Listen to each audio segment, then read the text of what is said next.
वो देश का नेता कैसा हो, देश का नेता कैसा हो. खूप खूप धन्यवाद. बाकीचं पुढच्या सभेत.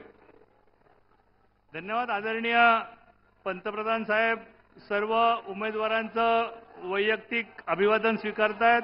माननीय अजितदादा पवार साहेब, माननीय चंद्रकांत दादा, माननीय दिलीप वळसे पाटील साहेब, श्री सुनील टिंगरे, भीमराव तापकीर, चेतनजी तुपे, हेमंतजी रासने, महेशजी लांडगे, श्री सिद्धार्थजी शिरोळे, श्रीमती माधुरी मिसाळ, श्री सुनील कांबळे, श्री शंकरजी जगताप, श्री अण्णा बनसोडे, श्री राहुलजी कुल, श्री विजय बाप्पू शिवतरे, श्री माऊलीआबा कटके, श्री सुनीलजी शेळके, श्री शंकरजी मांडेकर, श्री अण्णासाहेब बनसोडे या सर्व उमेदवारांचा अभिवादन स्वीकार करून आता आदरणीय मोदी.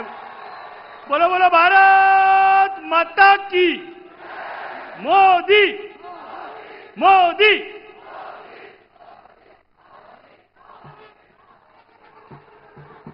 भारताला आणि भारतीयत्वाला जगाच्या पाठीवरती नवी ओळख देणारे भारताचे लाडके पंतप्रधान आदरणीय नरेंद्रजी मोदी यांचं आगमन इथे झालेलं आहे. टाळ्यांच्या गजरात आणि भारत मातेच्या जयघोषात आपण भारत मातेच्या या कर्तव्यनिष्ठ सुपुत्राचे स्वागत करूयात. भारत माता की. भारत माता की.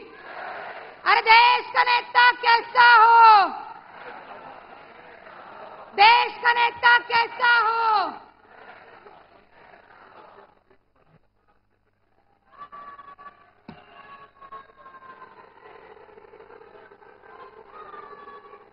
भारत देश सदियों से दुनिया को राह दिखाने वाला देश रहा है, पर अंग्रेजों से मुक्ति मिलाने के बाद भी इस देश में अपने ही देशवासियों को गुलामों की तरह इस्तेमाल करने वाली शक्ति ने राज किया. साल 2014 में आदरणीय पंतप्रधान नरेंद्र जी मोदी ने पूरे देश को उसकी पूर्ण क्षमता का एहसास कराया. इतना ही नहीं, भारतवासियों को हम दुनिया में किसी से कम नहीं ये आत्मविश्वास दिया, आत्मनिर्भर बनाया. इसी के बल पर आज भारत का झंडा दुनिया भर में शान से लहरा रहा है. देश भर में विकास और उत्साह की एक नई लहर दौड़ रही है. इंडिया का भारत तक का यह सफर मोदी जी की कठोर मेहनत का फल है. एक ओर भारत देश की नई ऊंचाइयां छू रहा है, तो दूसरी ओर हिंदुत्व को भी एक नया तेज मिल रहा है. कार सेवक के रूप में राम मंदिर के लिए प्रयास करने वाले मेरे प्रिय प्रधानमंत्री ने दुनिया भर के करोड़ों राम भक्तों को अयोध्या में राम मंदिर का सपना भी साकार किया है. बहुत सालों पहले एक नरेंद्र ने, स्वामी विवेकानंद जी ने सारी दुनिया को हिंदुत्व का महत्व समझाया और आज एक नरेंद्र ने सारी दुनिया को हिंदुत्व की ताकत दिखाई है. हमारा सौभाग्य है कि ये ताकत दिखाने के लिए हम यहाँ हैं. मेरे और हम सब के प्रधानमंत्री नरेंद्र मोदी जी से मैं विनती करती हूँ कि महाराष्ट्र के प्रेम के इस छोटे से उपहार को आप स्वीकार करें. मी आदरणीय केंद्रीय राज्यमंत्री मुरलीधर अण्णा मोहोळ, राजेशजी पांडे, गणेशदादा बिडकर, बापूदादा मानकर यांना विनंती करते की त्यांनी संत जगद्गुरु तुकाराम महाराज यांची पगडी, उपर्ण, वीणा तसेच तुकाराम महाराजांची प्रतिकृती देऊन आदरणीय मोदीजींचा सत्कार करावा. आपल्याला माहिती आहे की आत्ताच आपल्या पुणे विमानतळाला संत जगद्गुरु तुकाराम महाराजांचं नाव देण्यात आलेलं आहे. यासाठीही मी आपले धन्यवाद देते. आणि देशाचे पहिले प्रधानमंत्री असे आहेत की ज्यांनी देहू येथे भेट दिलेली आहे.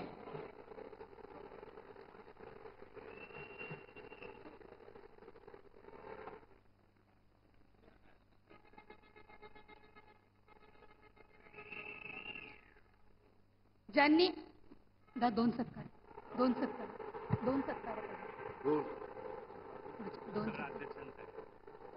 ज्यांनी पुण्याची पायाभरणी सोन्याचा नांगर फिरवून केली असे आपले महाराष्ट्राचे आराध्य दैवत छत्रपती शिवराय यांची प्रतिकृती देण्यासाठी मी शहराध्यक्ष भाजपा धीरजजी घाटे त्याचसोबत राष्ट्रवादीचे शहराध्यक्ष दीपकजी मानकर, शिवसेना शहराध्यक्ष प्रमोद नाना भानगिरे, आरपीआयचे शहराध्यक्ष संजयजी सोनावणे यांना विनंती करते. छत्रपती शिवाजी महाराज की जय भवानी, जय भवानी. लहुजी शक्ती सेनेचे संस्थापक व अध्यक्ष विष्णूजी कसबे, दिलीपजी कांबळे, सुनीलजी कांबळे, अमितजी गोरखे तसेच नितीनजी वायदंडे यांना मी विनंती करते की त्यांनी लहुजी साळवे यांची प्रतिकृती देऊन मोदीजींचा सत्कार करावा.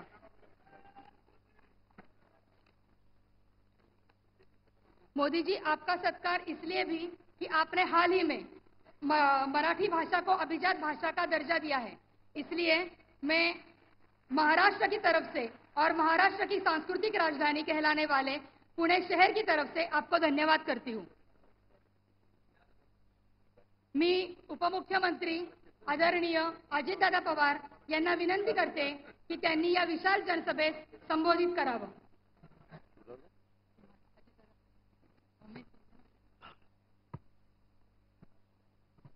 आपल्या देशाचे विकास पुरुष लोकप्रिय पंतप्रधान आदरणीय नरेंद्र मोदी साहेब, केंद्रीय राज्यमंत्री रामदास आठवलेजी, केंद्रीय राज्यमंत्री मुरलीधरजी मोहोळ, चंद्रकांतदादा पाटील, दिलीप वळसे पाटील, खासदार उदयनराजे भोसले, उपसभापती नीलमताई गोरे, सर्व सन्माननीय आजी माजी खासदार, आमदार, महायुती घटक पक्षांचे उपस्थित असणारे सर्व सन्माननीय अध्यक्ष, तसंच महायुतीचे पुणे जिल्ह्यातील, पुणे शहरातील उपस्थित असणारे सर्व सन्माननीय उमेदवार, जमलेले पुणेकर, जिल्ह्याच्या कानाकोपऱ्यातून, शहराच्या कानाकोपऱ्यातून आलेले माझे सगळे प्रतिष्ठित नागरिक, मतदार बंधू भगिनी, पत्रकार मित्र आणि माझ्या तरुण मित्रांनो, आज कार्तिक एकादशी. मी सुरुवातीलाच आपल्याला सगळ्यांना कार्तिक एकादशीच्या मनापासून शुभेच्छा देतो. पुण्याच्या ऐतिहासिक पावनभूमीमध्ये पुणे जिल्ह्याच्या आणि शहराच्या पिंपरी चिंचवडच्या महायुतीच्या उमेदवारांची जाहीर सभा आज मोदी साहेबांच्या उपस्थितीमध्ये या ठिकाणी होतीये. प्रचंड संख्येने पुणेकरांनी प्रतिसाद दिलाय, त्याबद्दल पुणेकरांना मी मनापासून धन्यवाद देतो, मनापासून आभार मानतो. नेहमीच पुणेकरांनी आदरणीय पंतप्रधान नरेंद्र मोदी साहेबांच्यावर मनापासून प्रेम केलं, मनापासून पाठिंबा दिला. देशाचे तिसऱ्यांदा पंतप्रधानपदी विराजमान झालेल्या आदरणीय नरेंद्र मोदी साहेबांच्या नेतृत्वाखाली संपूर्ण देशाचा भौतिक, आर्थिक आणि सामाजिक विकास होतोय. आम्ही महायुतीचे घटक पक्ष सुद्धा देशात सुरू असलेल्या विकासाची परंपरा महाराष्ट्रात देखील पुढे घेऊन जाण्यासाठी वचनबद्ध आहोत. आदरणीय मोदी साहेब हे विकासाचं विजन असलेले नेते आहेत. आदरणीय मोदी साहेबांच्या दूरच्या दृष्टीतून देशाचा विकास वेगाने होतोय. महायुतीचं सरकार देखील त्यांच्या मार्गदर्शनाखाली शिवशाहू फुले आंबेडकरांच्या महाराष्ट्राचा गतिमान विकास करेल. आपल्या सर्वांच्या पाठिंब्याने महाराष्ट्राच्या विकासाचा वेग कित्येक पटीनं वाढवला जाईल, अशा प्रकारची ग्वाही देखील मी आपल्याला सर्वांना त्यांच्या साक्षीने देतो. आज निवडणुका म्हटल्यानंतर आरोप प्रत्यारोप होतात, वेगवेगळे नेतेगण येतात, आपली आपली भूमिका मांडतात. परंतु गेले काही वर्ष एकनाथराव शिंदे मुख्यमंत्री यांच्या नेतृत्वाखाली देवेंद्रजी असतील, मी असतील किंवा आमचे मंत्रिमंडळातील सहकारी असतील, निव्वळ महाराष्ट्राचा सर्वांगीण विकास कसा होईल. मगाशी मुरलीधर मोहोळजींनी केंद्र सरकारच्या वतीनं तुमच्या माझ्या महाराष्ट्रामध्ये ज्या प्रचंड मोठ्या योजना चाललेल्या आहेत त्याचा उल्लेख केला. मला पुणेकरांना सांगायचंय आणि आज सभेच्या माध्यमातून महाराष्ट्राला सांगायचंय, देशात तिसऱ्यांदा पंतप्रधानपदी विराजमान होण्याचा मान या देशातल्या 140 कोटी जनतेने मोदी साहेबांना दिलेला आहे. आज ते तिथं विराजमान झालेले आहेत. पहिल्याच कॅबिनेटमध्ये तुमच्या माझ्या महाराष्ट्रातलं एक महत्त्वाचं बंदर वाढवण बंदराला 75 पाऊण लाख कोटी रुपये देण्याचा निर्णय हा मोदी साहेबांच्या मंत्रिमंडळाने घेतला. खूप महत्त्वाचा निर्णय. जगातली 10 बंदरं आहेत, त्याच्यातलं एक ते बंदर होणार आहे. एवढी चांगली साईट तिथं आहे. 25 वर्ष कुणाला करता आलं नाही ते त्या ठिकाणी मोदी साहेबांनी करून दाखवलंय. आपल्याला आपल्या राज्यामध्ये पुन्हा महायुतीचं सरकार आणायचंय. त्याकरता तुमचे आशीर्वाद इथं बसणाऱ्या सर्व आम्हा उमेदवारांना हवे. तुमचं पवित्र मत हे आम्हाला हवंय. आमची खूण आहे काही ठिकाणी कमळ, काही ठिकाणी धनुष्यबाण आणि काही ठिकाणी घड्याळ. हे गुण आपण लक्षामध्ये ठेवा आणि त्याच्यातून काम करत असताना आम्ही ज्या योजना दिल्या, ज्या योजना आज महाराष्ट्रामध्ये लोकप्रिय झाल्या, मग माझी लाडकी बहीण योजना असेल, 2,30,00,000 गोर गरीब महिलांना सर्व जाती धर्माच्या या योजनांचा लाभ देण्याचं काम आम्ही करतोय. आज त्यांना त्याचा लाभ मिळतोय. दिवाळी साजरी झाली, बाजारामध्ये चांगल्या प्रकारचा उठाव पाहायला मिळाला. माझ्या शेतकऱ्यांना 3, 5, 7.5 हॉर्सपॉवरची मोटार आपण तिथं वीज माफी केली. माझ्या तरुणींना एक चांगल्या प्रकारे प्रशिक्षण देण्याच्या करता आपण त्यांना मानधन सुरू करतोय. त्याच्यामध्ये 6,000, 8,000, 10,000 रुपये देतोय. अशा खूप योजना आहेत. 3 गॅस सिलेंडरची योजना आहे, त्याच्यामध्ये मुलींना मोफत शिक्षणाची योजना आहे. या सगळ्या योजनांना आम्हाला 75,000 कोटी रुपये लागत होते, पाऊण लाख कोटी. आपलं बजेट आहे 6.5 लाख कोटीचं. पुणेकरांनो नीट ऐका, 6.5 लाख कोटीमध्ये 3-3.5 लाख कोटी पगाराला, पेन्शनला आणि घेतलेल्या कर्जाचं व्याज द्यावं लागतं. राहिलेल्या 3 लाख कोटीमध्ये ह्या योजना बसवाव्या लागतात. आणि आम्ही योजना केल्या त्यावेळेस त्यांनी तिजोरी खाली केली, राज्याला कंगाल केलं, त्याच्यामध्ये दिवाळखोरी काढली, वाटेल ते आरोप केले. आज पंचसूत्री कार्यक्रम त्यांचा आलाय. त्यांनी ज्या योजना दिल्या ना पुणेकरांनो, त्याची बेरीज मी मारली, लाभार्थींचा विचार केला, 3 लाख कोटी रुपये त्या योजनांना लागतात. त्यांच्या शहाण्यांनी राज्य चालवलं होतं का? 3.5 लाख कोटी ह्याला आणि 3 लाख कोटी त्याला. विकास कशाचा करायचा? निव्वळ जनतेची दिशाभूल करण्याचं काम चाललंय. मी पंतप्रधानांच्या साक्षीने तुम्हाला सांगतो, आजपर्यंत आम्ही जे बोललोय ते खरं बोललोय. वचनपूर्तीचं राजकारण केलेलं आहे आणि त्याच्यामध्ये एकनाथराव, देवेंद्रजी, मी आणि माझे सहकारी कुठं कमी पडणार नाही हा शब्द देखील मी तुम्हाला देतो. आणि इथून पुढच्या काळामध्ये राज्याला प्रगतीपथावर नेत असताना देशाचे पंतप्रधान नरेंद्र मोदींचा तुमच्या माझ्या राज्याला मोठ्या प्रमाणावर विकासाच्या बाबतीमध्ये कसा फायदा करून घेता येईल याकरता हे महाराष्ट्र सरकार कुठं कमी पडणार नाही याबद्दलची ग्वाही देतो. त्याकरता आणि आपण सुरू केलेल्या योजना पुढे 5 वर्ष चालवण्याच्या करता तुम्ही महायुतीच्या सन्माननीय उमेदवारांना तिथं कमळ, घड्याळ आणि धनुष्यबाण याला आपलं पवित्र मत देण्याचं मी आव्हान तुम्हाला सगळ्यांना करतो. केंद्राच्या विचाराचं जर राज्य सरकार आलं तर त्याच्यातनं तुमच्या माझ्या राज्याचा फायदा आहे. आपल्या सांध्यापासून बांध्यापर्यंत जनतेचा फायदा आहे.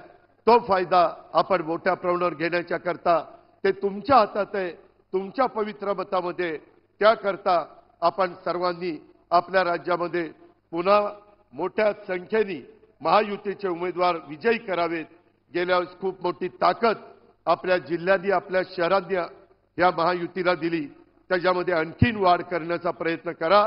तुम्ही टाकलेल्या विश्वासाला आम्ही उमेदवार कुठेही तडा जाऊन देणार नाही हा शब्द मोदी साहेबांच्या साक्षीने देतो आणि आपल्या सगळ्यांची रजा घेतो. जय हिंद, जय महाराष्ट्र. आपण सर्वजण ज्या गोष्टीची आतुरतेने वाट बघत आहोत असे आपले लाडके पंतप्रधान नरेंद्रजी मोदी यांच्या भाषणाची वेळ आता आलेली आहे. आदरणीय प्रधानमंत्री नरेंद्र मोदी जी से मैं अनुरोध करती हूं कि आप इस विशाल जनसभा को संबोधित करें.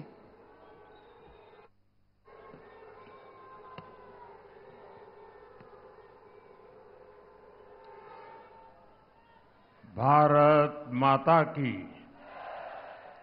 भारत माता की, भारत माता की. आमचे आराध्य दैवत छत्रपती शिवाजी महाराज, छत्रपती संभाजी महाराज यांना मी कोटी कोटी नमन करतो. अष्टविनायकाला मी नमन करतो. पुण्यातील लाडक्या बहिणी आणि लाडक्या भावांना माझा नमस्कार.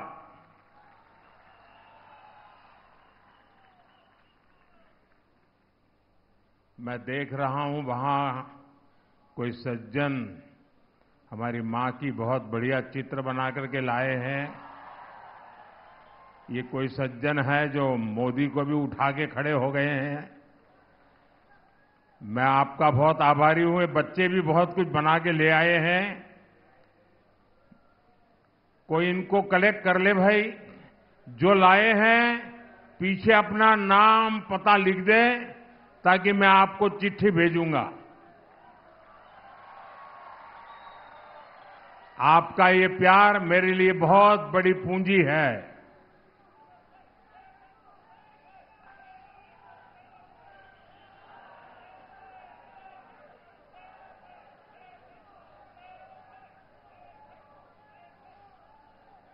ये जो बाकी लोग भी जो अपना बैनर लेके खड़े, पीछे वालों को दिखता नहीं है.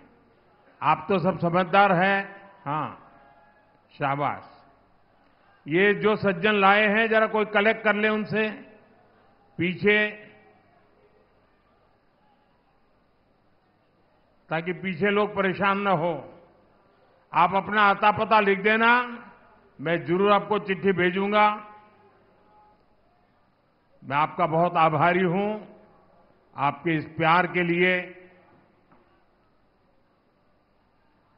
साथियों, मैं पिछले कुछ दिनों से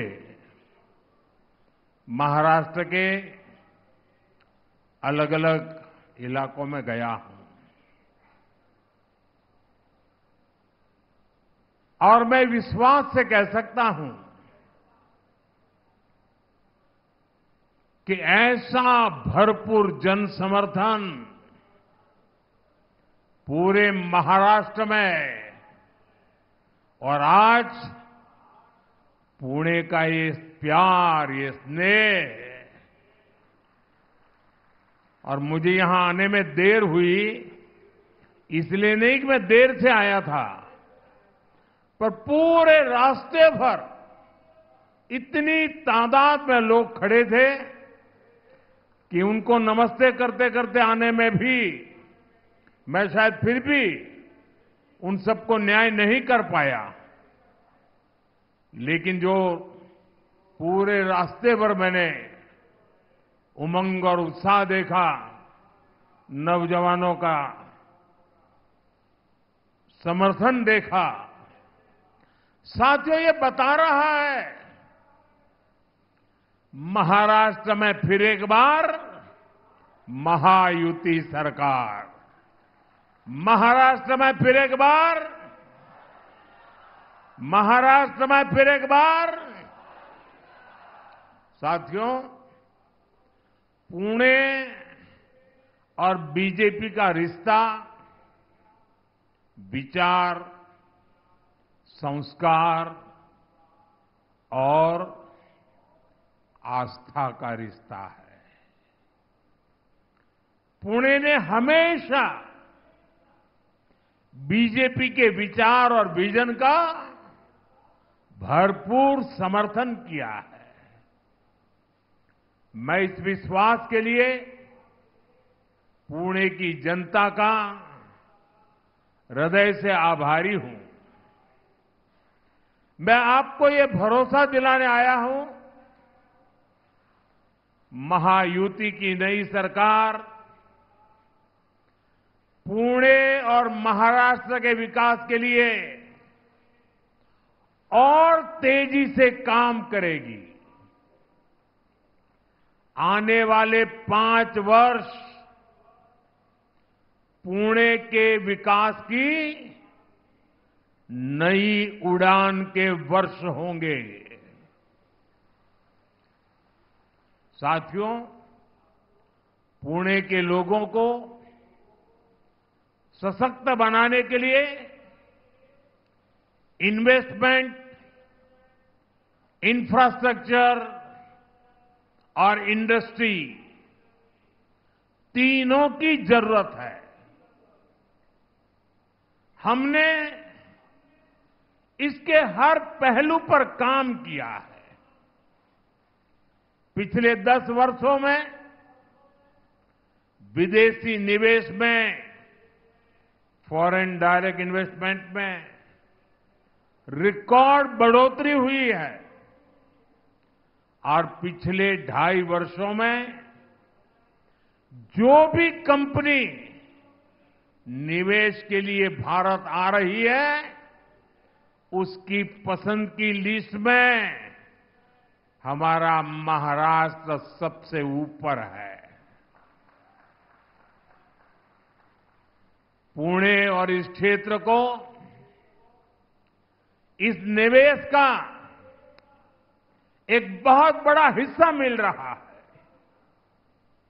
ये निवेश जब हमारे इलेक्ट्रॉनिक्स और आईटी क्षेत्रों में आया तो यहां कंपनियों की संख्या बढ़ी।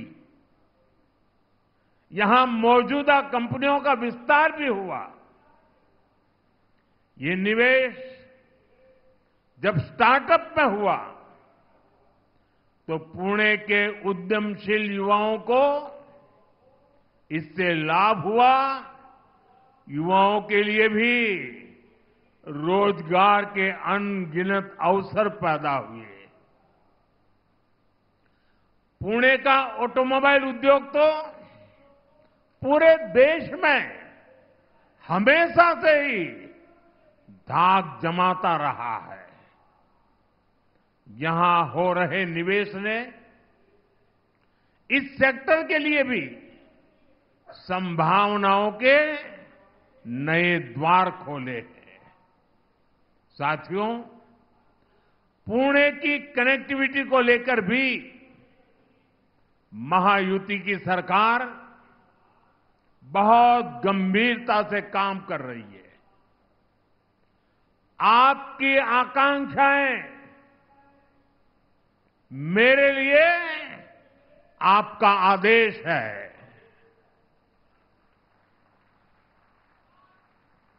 आपके सपने मेरे लिए दिन रात काम करने की प्रेरणा है। आपकी आवश्यकताएं मेरी सरकार की योजनाओं का आधार है। आपका जीवन आसान हो, ये मेरी प्राथमिकता है। ये महायुति की प्राथमिकता है। इसलिए आज पुणे में मेट्रो रेल सेवा का लगातार विस्तार हो रहा है। डिस्ट्रिक्ट कोर्ट से स्वारगेट सेक्शन रूट पर मेट्रो चलनी शुरू हो गई है। स्वारगेट कात्रज सेक्शन रूट पर तेजी से काम हो रहा है। ट्रैफिक की गति बढ़ाकर नई संभावनाओं को नई उड़ान देना, ये हमारा संकल्प है। इसके लिए इंट्रासिटी और इंटरसिटी दोनों नेटवर्क पर काम हो रहा है। पुणे की ईस्ट और वेस्ट आउटर रिंग रोड पर भी 40,000 करोड़ रुपए से ज्यादा खर्च किए जा रहे हैं। खोपोली खंडाला मिसिंग लिंक के लिए 6,500 करोड़ रुपए से ज्यादा खर्च किए जाएंगे। पुणे आउटर रिंग रोड पर भी 10,500 करोड़ रुपए खर्च किए जा रहे हैं। हम पुणे को 21वीं सदी के वेल कनेक्टेड सिटी बनाने की ओर आगे बढ़ रहे हैं। साथियों, आज कार्तिक एकादशी है, पंढरपुर में यात्रा है, तो पालकी मार्ग की चर्चा भी स्वाभाविक हो जाती है। जगतगुरु तुकाराम महाराज पालकी मार्ग और संत ज्ञानेश्वर महाराज पालकी मार्ग, इसका काम तेजी से आगे बढ़ रहा है। इन मार्गों को तैयार करने में 11,000 करोड़ रुपए खर्च किए जा रहे हैं। आमच्या वारकऱ्यासाठी ही आमची समर्पित सेवा है।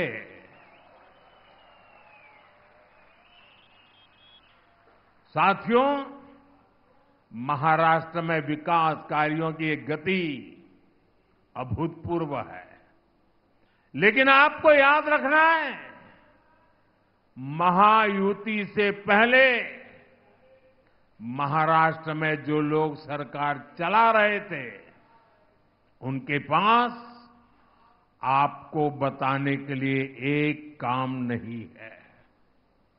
अघाड़ी के 2.5 साल तो हमारे प्रोजेक्ट पर रोक लगाने में ही बीत गए। यही कांग्रेस और उसके साथियों का कल्चर है। इसलिए महाराष्ट्र भी जान गया है, विकास का केवल एक ही विकल्प है, महायुति की सरकार। भाजपा महायुती आहे तर गती आहे, महाराष्ट्राची प्रगती आहे। साथियों, आज महाराष्ट्र के लोग कांग्रेस की करतूतों का काला चिट्ठा पड़ोसी राज्य कर्नाटका में देख रहे हैं। कर्नाटका में कांग्रेस ने झूठ का वही टेप रिकॉर्डर बजाकर वोट मांगे, हवाई वादे किए। सरकार बनी तो कांग्रेस ने हाथ खड़े कर दिए। अब वादे पूरे करने की जगह कांग्रेस ने जनता से वसूली का अभियान चलाया हुआ है। कर्नाटका में आए दिन कोई न कोई घोटाला सामने आ रहा है। यानी कर्नाटका में कांग्रेस जनता को खुलेआम लूट रही है। आरोप है कि लूट का यही पैसा महाराष्ट्र में भेजकर चुनाव लड़वाया जा रहा है। अगर हमें महाराष्ट्र को बचाना है तो कांग्रेस नाम की इस आफत को दूर ही रखना है। साथियों, पूरा देश इन दिनों कांग्रेस का एक और विश्वासघात देख रहा है। कांग्रेस ने जम्मू कश्मीर विधानसभा में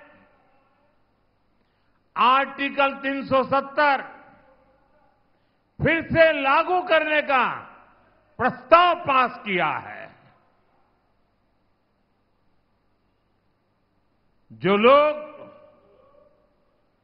संविधान की किताबें देश को दिखा रहे हैं और महाराष्ट्र में कोरे कागजों वाली किताब बांट रहे हैं, जरा मैं उनको पूछना चाहता हूं, 6-6, 7-7 दशक तक उन्होंने देश पर राज किया है। जरा बताएं बाबा साहब आम्बेडकर ने बनाया संविधान पूरे हिंदुस्तान में लागू क्यों नहीं हुआ?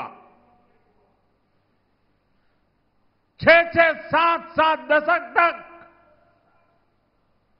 बाबा साहब का संविधान पूरे हिंदुस्तान में लागू नहीं था। आपको भी सुनकर के शायद आश्चर्य होता होगा, लेकिन ये सच्चाई है। जम्मू कश्मीर में अलग विधान था, भारत का संविधान वहां नहीं चलता था। वहां का विधान अलग, वहां का प्रधान अलग, वहां का निशान अलग। 6-6, 7-7 दशक तक पहली बार बाबा साहब का संविधान जम्मू कश्मीर में तब पहुंचा जब आपने मोदी को सेवा का अवसर दिया।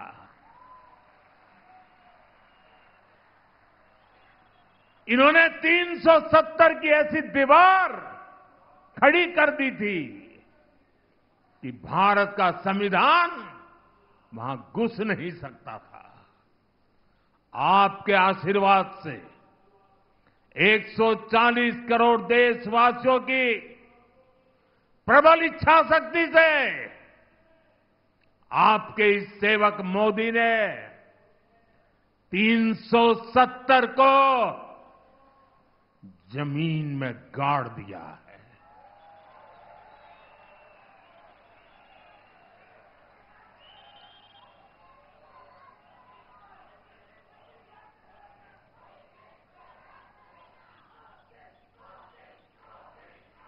$370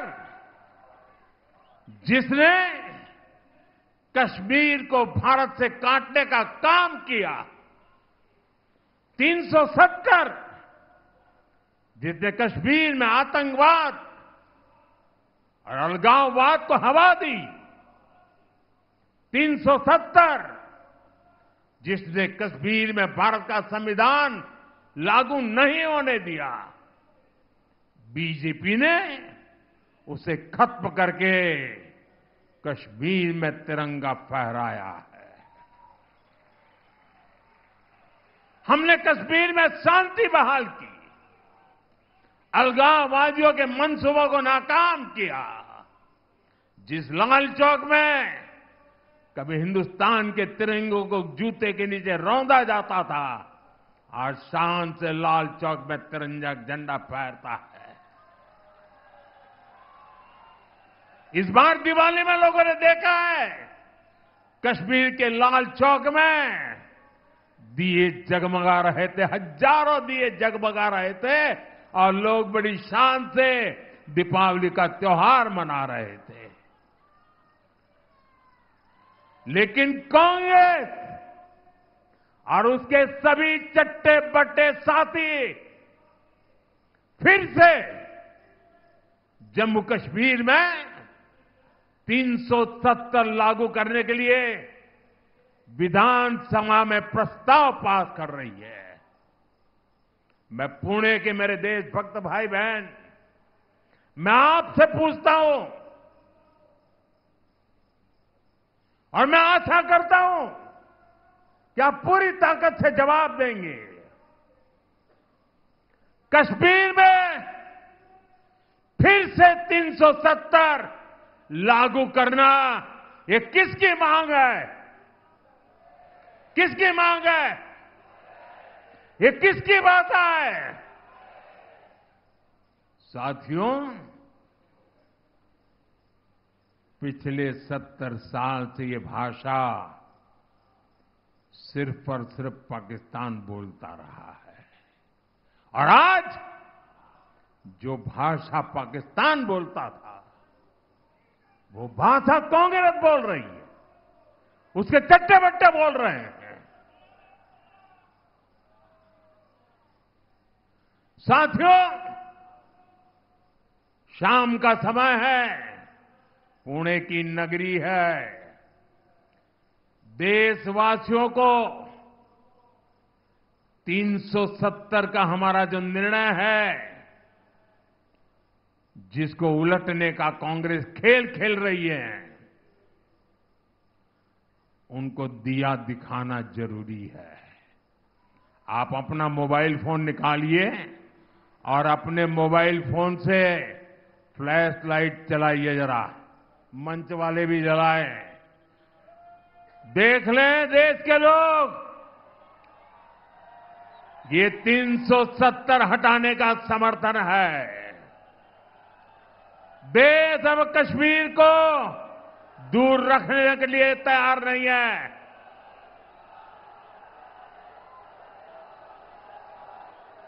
ये रोशनी दिखा रही है कि मेरे महाराष्ट्र के लोग, उनकी देशभक्ति को कोई चुनौती नहीं दे सकता है। बोले भारत माता की, भारत माता की, भारत माता की। साथियों, जम्मू कश्मीर में 370 की वापसी की बात न कभी ये देश स्वीकार करेगा और मेरा महाराष्ट्र छत्रपति शिवाजी महाराज की धरती कभी स्वीकार नहीं कर सकती। साथियों, भाजपा एनडीए की सरकार ने हमेशा मिडिल क्लास को प्राथमिकता दी है।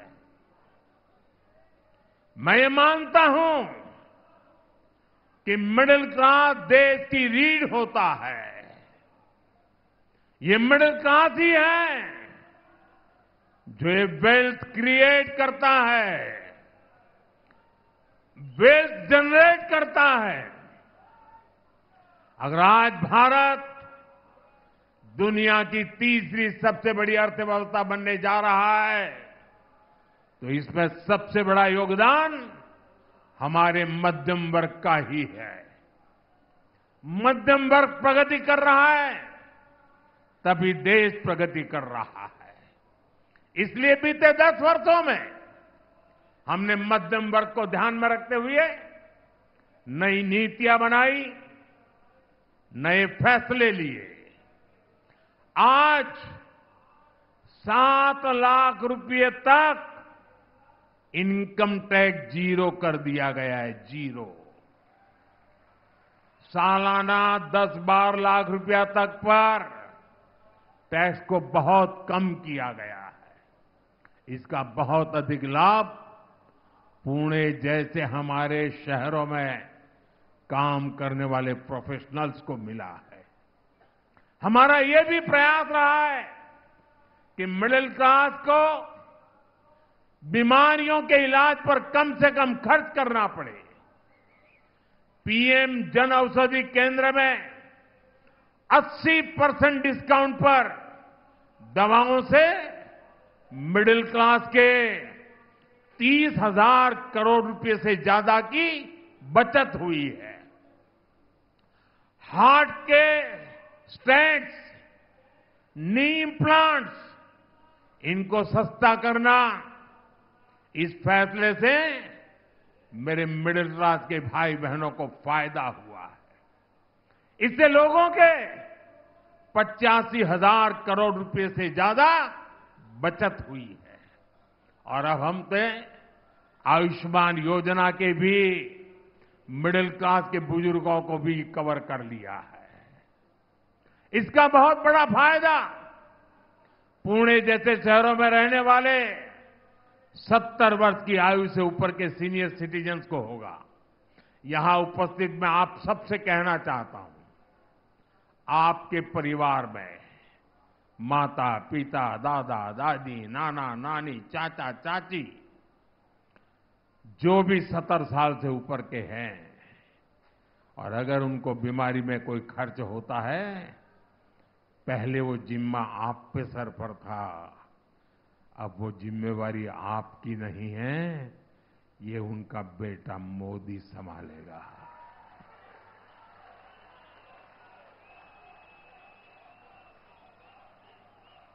आयुष्मान वय वंदना कार्ड से अब उन्हें 5 लाख रुपए तक का मुफ्त इलाज मिलेगा। लोकसभा चुनाव के दौरान मैंने एक गारंटी आपको दी थी और अब मोदी ने अपनी गारंटी पूरी करके दिखाई है। साथियों, हमारी सरकार गरीबों को तो पक्के घर बनाकर दे रही है, मिडिल क्लास के घरों के लिए भी सब्सिडी दे रही है। हमने रेरा जैसा कानून बनाकर मिडिल क्लास के सपनों के घरों को सुरक्षित किया है।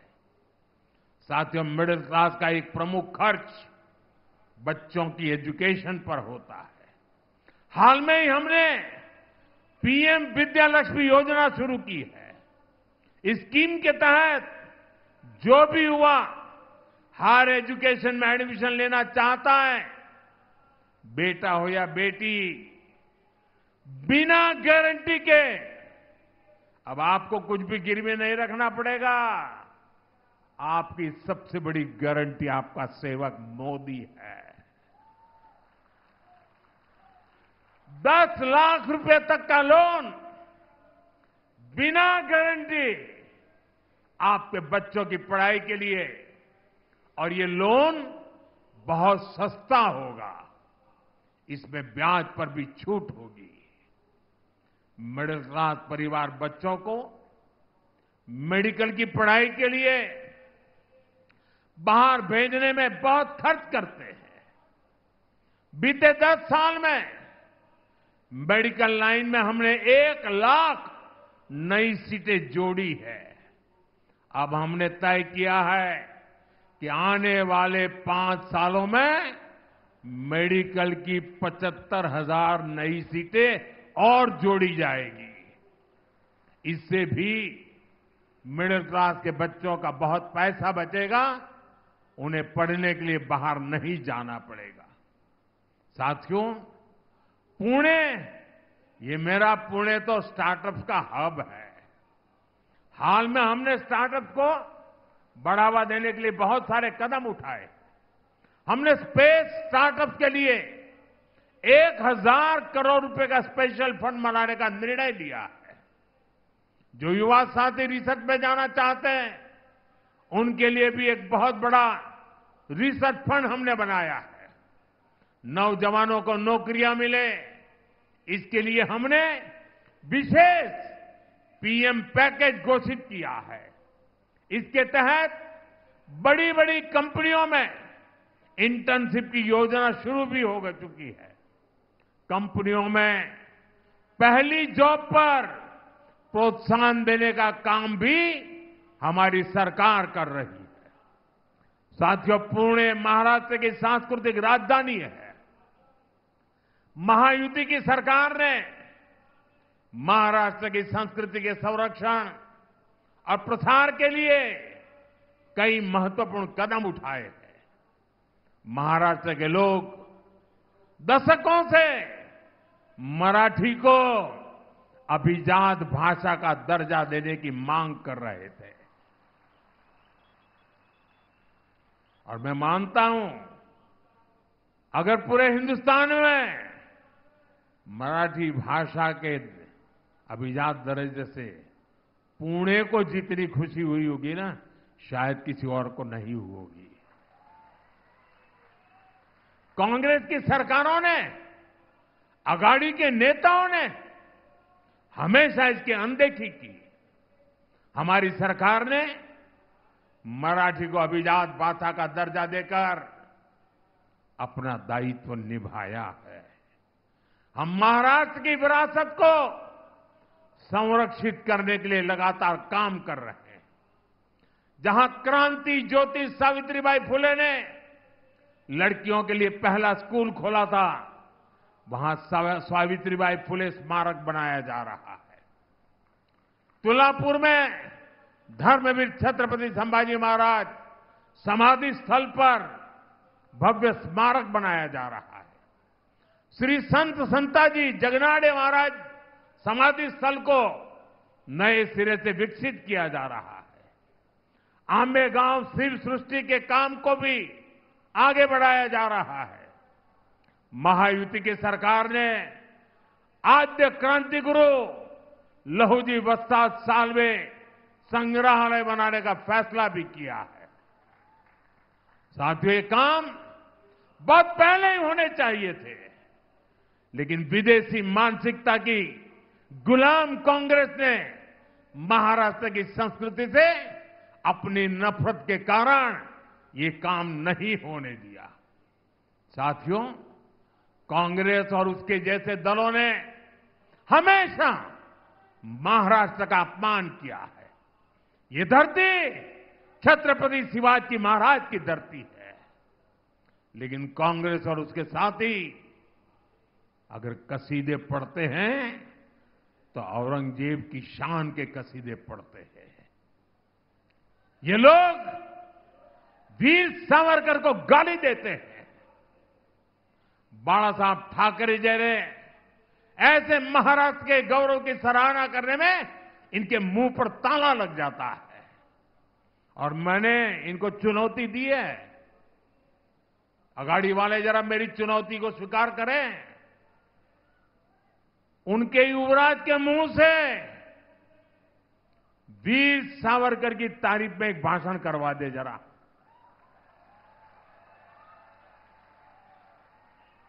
मैं अगाड़ी के साथियों को कहता हूं, अगर उनमें दम हो तो उनके युवराज के मुंह से बाला साहब ठाकरे की जरा तारीफ करवा करके सुनाए महाराष्ट्र को।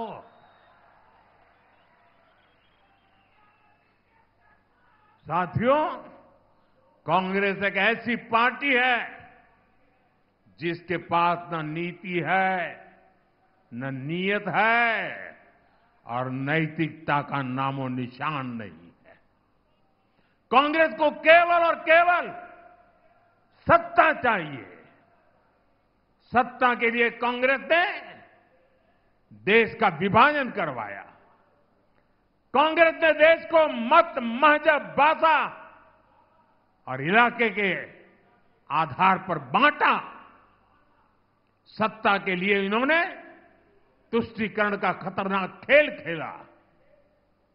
और अब वही कांग्रेस सत्ता के लिए दलित, पिछड़ा और आदिवासी को तोड़ने और बांटने का खेल खेल रही है। कांग्रेस के लोग एससी, एसटी, ओबीसी को अलग अलग जातियों में बांटकर उनकी एकजुटता तोड़ना चाहते हैं। कांग्रेस एसटी की जातियों को आपस में लड़ाना चाहती है। कांग्रेस एससी की जातियों को आपस में लड़ाना चाहती है। कांग्रेस ओबीसी की जातियों को आपस में लड़ाना चाहती है।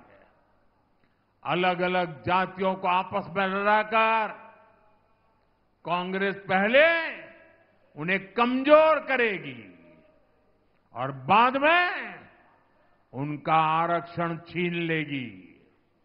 इसलिए आप सभी को बहुत सावधान रहना है। हमें याद रखना है, हम एक रहेंगे तो सेफ रहेंगे। हम एक रहेंगे तो हम एक रहेंगे तो हम एक रहेंगे तो साथियों, ये चुनाव महाराष्ट्र के साथ साथ पूरे देश को दिशा देने का चुनाव है। अभी हाल ही में हरियाणा ने विकसित भारत के सपने पर मुहर लगाई है।